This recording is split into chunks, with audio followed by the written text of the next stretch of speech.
Hey, what's up everybody? It's Connor and Anthony here from the Salty Bucktail, and we're just gonna do our intro today. We're gonna talk a little bit about who we are and where we're from, and we'll start off with what we fish for. So before we get to the main part of the video where we talk about the lures and stuff. So basically, we are two kids from Long Island, New York, and we love fishing.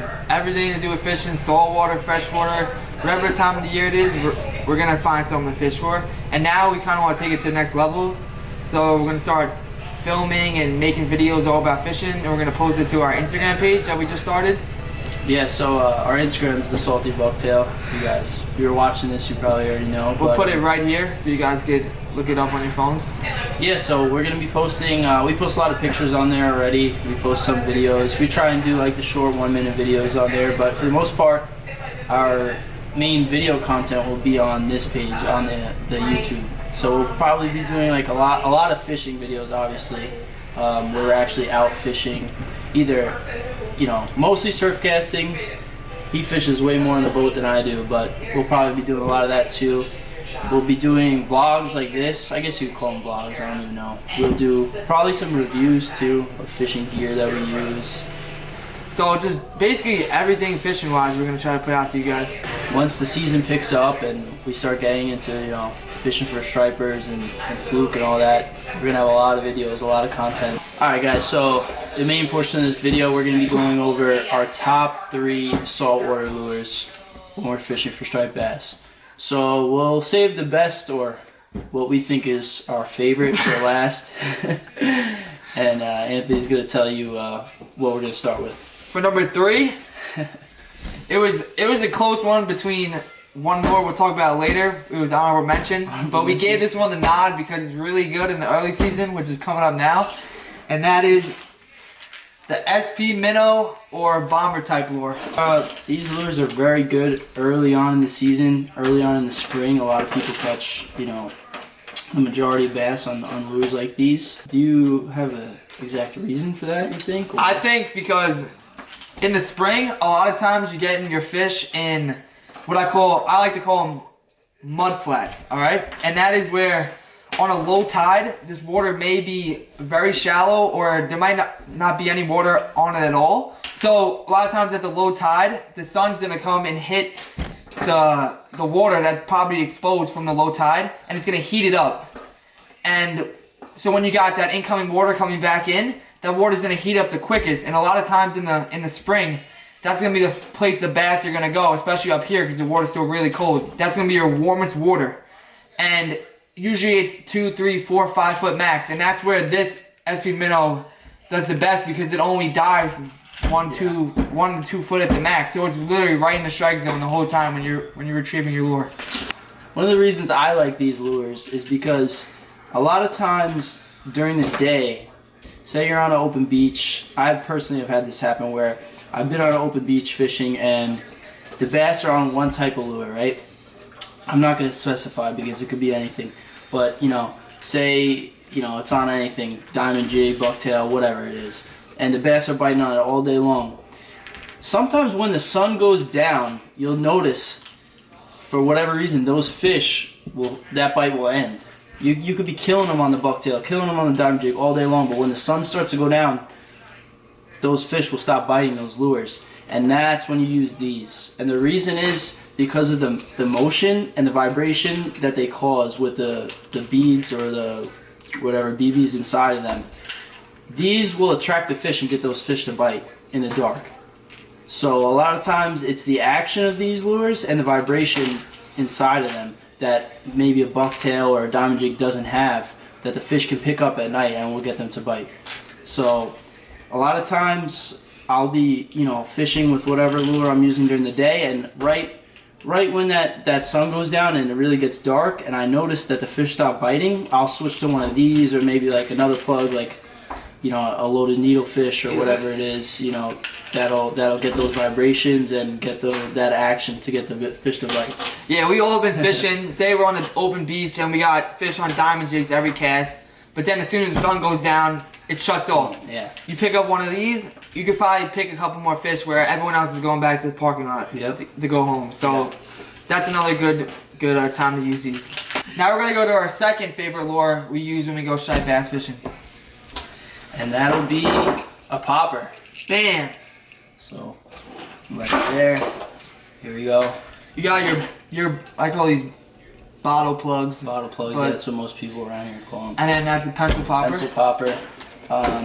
We also got this, which is like a tsunami talking popper. Yeah. So it's basically similar to this. Basically a pencil popper, just a little bit different of a shape. These are great, man. These are great and really inexpensive. Yeah, like this will probably run you about $20, where you can get a talking popper from Dick's Sporting Goods, anywhere like that, for about $10. Yeah, and just like, I mean, we didn't mention it with the SP Minnows, but same with these. You get them all shapes, all sizes. I mean, well, for the most part, the SP Minnows are the same shape, but you get them all sizes, all different sizes. Same with these. I mean, you can get small poppers. You know, I mean, people use poppers on a fly. Like you can get them a small, you can get this big, but you can get huge ones too. I mean, these are probably the normal size, like these two that you'll see. Yeah. You know, these are about average, but you can get a little neck popper by Super Strike that's maybe half the size of this but the same shape, or you can get a Super Strike popper that's this big. Now, why do we like the popper? Why? There's plenty of reasons. I mean, who doesn't love catching fish on the surface? It's probably the most fun way to catch fish. There's nothing like a huge blue. Well, sharpers kind of just suck it in, but bluefish, they just go nuts. And there's nothing better than working one of these and seeing a bluefish blow out of the water and try to go after it, and he misses it, and then you keep working it, and then he finally gets it. Yeah. Can't beat that. Yeah. So what I was just gonna say about the pencil poppers. The good thing about these is, if you're somewhere and it's really calm, and you're trying to kind of like stir something up, you know, like kind of, I don't know what the word would be, but trying to get a reaction out of fish that you think may be there, or maybe, you know, under the water, but they're not surfacing, they're not showing any signs of life.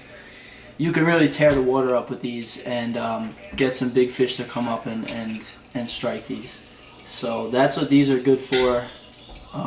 It makes the fish curious, for sure. If you're you know, thrashing one of these through the water, and the fish are gonna want to see what it is. You know, like it definitely attracts the fish with the motion, you know, of the head going side to side, making a lot of commotion on top of the water, and you know that's what you want when you're using fishing with poppers, you know. So that's another good reason. What else? Yeah, like Connor said, I think another good thing about the popper is that, say you get to a spot and you never really been there before, you don't know what's going on. The first thing I like to do is put one of these on, and it depends. Say it's rough out, I would probably put one of these bottle plugs on, because that'll just tear the water up. And if it's rough out, they'll see it. But say it's calm and flat, and I don't want to go crazy with the bottle plug, I'll put on one of these pencils or one of these tsunami poppers, and I'll walk the dog with it, just so it goes in and out nice and slow on the calm water. But it's good because it kind of covers water in a way that you're throwing it out there, and it just, and the fish they'll feel it with their lateral line, or they'll see it and they'll come check it out. Another thing, these things cast like missiles. I mean, big wooden plugs. Jesus, man. You're fishing somewhere and you need distance, these will get you there. Like, look at this talking popper. It's like shaped like a missile, literally. I mean, these things cast a mile, quite literally. A lot of times you'll be fishing and there'll be a lot of lures that you can't get to where the fish are, and these will get you there for sure. So keep that in mind. A lot of you guys who are just starting to fish, or you're looking at lures, maybe you've been fishing but you're just getting into saltwater fishing, striped bass fishing, you should always have one of these, at least one of these in your bag, just in case. You know, these are also a fun lure to learn how to use. You know, most lures that are going to be, you know, when you're retrieving them, they're underwater, you know, whether they're on the bottom or in the strike zone. These are on the surface, so you get the visual of how you're retrieving the lure and the way you're working it. So it's fun to learn how to use these because you're getting constant feedback from what you're seeing. Okay, so as you're retrieving the lure, you're seeing what you're doing, which makes it fun to learn how to use these. So definitely, yeah, if you guys are just getting into it, obviously, then definitely pick one of these up, whether it's a pencil pop or whether it's, you know, one of these bottle plugs. Pick one up and start using them. I think that wraps it up for the poppers. I think we covered everything we wanted to cover with those. Now it's time for our #1 favorite lure that we use when we go striped bass fishing. And I think if we put 100 people in front of us right now, we ask them, what do you think it is? They're all going to say the same thing. And listen, I just want to put this out there. We're not biased, all right? It may be in the name, but #1, it is, what do you think? The bucktail. If I was to be put on any place on earth with water and they told me the only way I could eat is if I catch fish and I get to choose one lure, I don't think I would pick any other lure but a bucktail. I mean, you could fish it anywhere, in any condition. You can fish it in an open beach, you can fish it on a bridge, deep water, shallow water, current, no current. I feel like we're doing an infomercial for the bucktail right now. It's that good. But yeah, no, it's true. You can literally fish it anywhere. I mean, the good thing too is like there's so many weights, so many sizes. You know, like you can literally fish it anywhere. You know, so like the one he's holding, that's probably what. Half ounce? Yeah, half ounce. Half ounce, yeah. Yeah, half ounce, 3/4, somewhere around there. This is 2 ounces, I believe. This one actually, me and my brother made it home. But yeah, and they'll go all the way down. This is, I don't even know how small this is, but this one's tiny. Like this is something you would throw in shallow water in a back bay, Yeah. and then you got a big bucktail This is like this that you would throw at a bridge, an inlet, Yeah. like Shinnecock and Britches, or you're at a bridge with current and deep water. Yeah, if the water's moving fast. Or at Montauk, but that's a whole different story. Yeah, yeah, these are good too for like schoolie bass in the surf, like if to throw into the beach lips and stuff. Yeah, if they're like right tucked in close to the beach, like say you get right up to the sand and it drops off, sometimes they're right at your feet and you can get away with throwing a little bucktail. Also with the bucktail, so a lot of the ones we've been showing you are like the smiling bill style bucktail. So it's basically just, as you can see, with the face and everything. And then we got, I mean, there's other ones. There's what, the bullet heads or yeah, they make all, people have all different molds for bucktails. But these are like the Spro style bucktails. These are more of the bucktails you use for fluke, but keep in mind, I have been out fluking and I've caught striped bass on these bucktails. But most people, they will throw a smiling bill kind of bucktail like that. So usually you're gonna fish a bucktail slow because you wanna usually fish it on structure or current, and a lot of times in structure and current, the fish are hugging close to the bottom.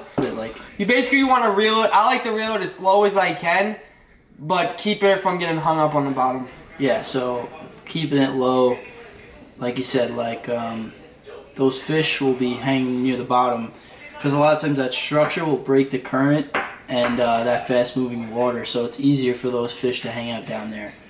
Whereas if they're up further towards the surface, they're going to be fighting that current just to swim. So a lot of the times you want to place that bucktail down low in the strike zone where the fish are. Like if I was fishing a bridge, so you got the tide coming this way, and the pilings right here, those fish are going to be right on the down tide side of the piling at the bottom, suspended, where like kind of there's a current break, and they're going to be picking anything that comes along down up tide. So I would throw that past where they are, start reeling it in, and by the time it gets to the bottom, you're going to reel right through that spot that they're suspended at. I never fish a bear, just a bear. Yeah, so a lot of people would either tip it with like a pork rind, like an Uncle Josh pork rind, but they went out of business, so... people use like fat cow, the jig strips. Yeah, like the otter tails, making them, or... Yeah, fat cow jig strips. And the better thing about like the otter tails or what are they, fat cow? The fat cows, you could put it on and then you could take it off and then put it back in. Yeah. The Uncle Josh pork rinds, if you didn't take them off and put them back in, they would dry up and then get stuck in your bucktail, so it would be a mess. But a lot of the old timers, they're like, they heard Uncle Josh, the company was going out of business, so they just bought the whole store full and just been saving it. But they stocked up like it was, a lot of the younger guys. Coronavirus. we had we'll get to that. Yeah, we had to add a coronavirus plug into the video, but yeah, a lot of the guys, the old timers, are stingy. They like the Uncle Josh pork rinds, but the younger guys like us, we gotta take the otter strips and the Uncle, what are they, fat cows. But there's probably other companies that make them too. Those are just two off the top of our head, but yeah, those are. I mean, I don't fish bucktail without them. Not to say you can't. Listen, that's another thing I want to say. We're not experts. We're just giving you our personal opinions, our personal experiences, the stuff that we do that we know that works. So don't take our word like it's the end all be all, right? Yeah, like John Skinner and Bill Wetzel could be laughing at us right now. but who knows? This is what we've seen. They started somewhere too, right? Yeah, so we all got to start somewhere, and this is what we've seen. Yeah, so we're just going off our experiences, our things that have worked for us. You know, that's about it for the bucktails. And you want to get into our honorable mention, the one that didn't make the list, the best that never was. Alright, now hold up. A lot of you people are probably gonna hate on this and say, these are what everyone, all the Googans use, but movies. I don't want to hear it because I was on the beaches with you guys in October and November, and all you guys were throwing this because this is the only thing that was getting bit, and that's none other than the diamond jig. Now, all you guys are probably saying that diamond jigs are for people who first started fishing and only people who chase bites and don't know what to do and throw diamond jigs. Takes no skill. Anyone can catch a fish on a diamond jig, but you're gonna tell me you walk to a beach, it's November 10th, you show up to Robert Moses and the sand dunes are going crazy, you're gonna pick up a popper? You're picking up a diamond jig, and there's so many good reasons why, and we're gonna talk about that right now. Well, number one, it's a perfect imitation of a sand eel. I mean, it's as simple as that. If they're on a sand eel bite, I mean, there's other lures that will do it, but this is probably one of, if not the best lure to throw. I mean, that's reason one for me. I mean, yeah, sand eels are, if you ever caught a sand eel, use them as bait, got them in the tackle shop, they're long and skinny, and so are these diamond jigs, long and skinny. A lot of times sand eels in like the surf or when they're getting chased by stripers, they're kind of just flying everywhere, and this diamond jig, same thing, and it sets off reflections in the water and replicates a sand eel very well. Yeah, that's a great reason. Another great reason is just like the popper. It casts a mile, and like this these things literally, if you put on metal, you hook it to your clip or tie it on straight to your leader, you're sending it. Anything under the lure you throw is not going as far as this thing right here. I mean, that thing, it's just. If you put on this is a 827, you put on an 827 or an 847, you are launching it. If there's, sometimes you get to the beach and the wind's blowing in your face, you can't get that thing out. You can't get a bucktail out. You can't get a popper out. You can't get a metal lip out. Definitely not gonna SP Minnow out. You launch one of these 847s or 827s out. That's what's gonna get to where the fish are. Yeah, dude, those. I mean, that's a lot of time. Even if like we were talking about the sand eels, they don't have to be on sand eels, but that was just a good example. But a lot of times, the fish might be biting something, and then a wind comes in, or for whatever reason the fish maybe move out a little further, you can't get to them. That's your Hail Mary, you know. That's what's gonna get them. You know, that's what's gonna get you there. So always. I don't care what you say, you have one of these in your bag for sure. But there's one downside. To be honest, they don't work well at night. I never had much luck with them at night. That's true. You may get. I've heard otherwise. Personally, I've never really tried, so I can't say. A lot of people obviously do say they don't work well at night. But I've also heard people say they work at night. That's just like with poppers. People say that poppers only work during the daytime, which I find pretty much true. But then you got those guys that say that they work poppers at night and they catch them. So anything else we gotta? I think that's it for the diamond jig. Time to close this video out. That's it for today's video. Expect more coming soon. He's home from school now. Yep, I finally Finished up my wrestling career. The coronavirus ended school for me, so I'm home now. I'm trying to do this full time until I have to get a real job, but I'm gonna try as hard as I can putting stuff out for you guys, and I'm excited for what's to come. Yep. Same here, guys. We're gonna have a lot of videos coming, a lot of content. Check out the Instagram. Don't forget, check out the Instagram. Salty Bucktail right here. Yeah, we'll put it right there. We'll have the links to our Instagram in the description below, and keep an eye out for more videos coming soon, more Instagram content, and merch. Yeah, merch is dropping soon. It's gonna be fire. But lastly, I want to thank all you guys for watching, and I want to hear your opinions because there's definitely people out there that disagree with us or agree with us, and let us know in the comments below. I really love to read some of that stuff. Yeah, feedback. Even if it's just about the video too. We're new to this, so give us some feedback. Anything will be good for us. We're trying to learn as much as we can. Yeah, so thank you guys, and like, share, and subscribe. Don't forget. All right, guys. Till next time.